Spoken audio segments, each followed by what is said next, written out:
না, ফায়দা আছে। হ্যাঁ, মধু রাখেন ঘরে। কি রাখবেন? কয় গরিব। হুজুর কি করব, কি খাবো? মধু খাবো, ডিম খাবো, দুধ খাবো, টাকা পাবো কোত্থেকে? আহারে, ওই গরিব ঠিকই দিনে 200 টাকার সিগারেট খায়। 200 টাকার কি খায়? সিগারেট খায়। খেজুর কিনবে না, সন্তানদেরকে খেজুর খাওয়াবে না। রাসূল বলছে খেজুর খাওয়াইতে, খেজুর খাওয়াবে না।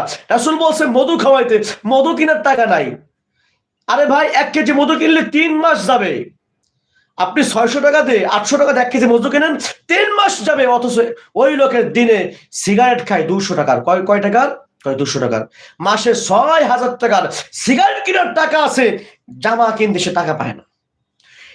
এটা টুপি কিনতে টাকা পায় না রিক্সা চালক, কিন্তু দিনে 6000, মাসে 6000 টাকার সিগারেট খায়। আস্তাগফিরুল্লাহ, আস্তাগফিরুল্লাহ।